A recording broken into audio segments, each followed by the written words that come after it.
Samantala, 10 hanggang 18 piso na dagdag sa presyo ng mga produktong petrolyo ang ipinatupad ngayong araw sa ilang fuel station sa Cotabato City.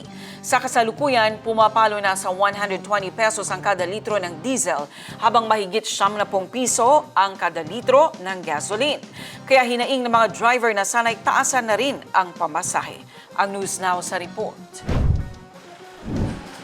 Daing ng ilang driver sa Cotabato City na lubos na naapektuhan ang kanilang kabuhayan kung saan hirap na silang kumita sa gitna ng mataas na presyo ng langis. Mahirap na sir. Mahirap ng pamasada. Kaya buti kaya nag-meeting sila mayor doon, sila vice mayor. Hindi pa, wala pang pasada ngayon. 3 araw man ang limit. Yun na, sana matigil na yun sa kwan. Sa Middle East, pag-gera ba? Marami na ipiktuan. At sana makuha na. Magbalitan sa normal ba?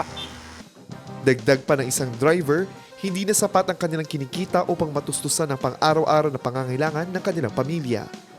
Sana, medyo mabawasan na yung kuwan ba. Grabing pagtaas na gasolina. Mahirapan na kami, lalong nahirapan na kami.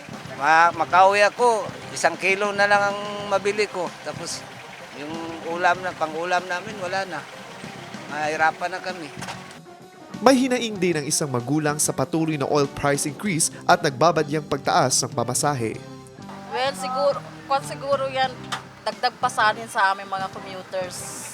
So, talagang mahirapan po kami pag ganyan nakataas ang 50 pesos pa lang nahirapan ng mga, lalo ng mga anak namin, may mga estudyante ako. So, dagdag pasanin yan sa amin ng mga parents. Umaasa naman ang mga commuter na hindi na lalong tataas ang pamasahe. Sa ngayon, pumapalo na sa 120 pesos ang kada litro ng diesel habang mahigit 70 piso naman ang kada litro ng gasoline. Marcus Uy, iMinds, Philippines.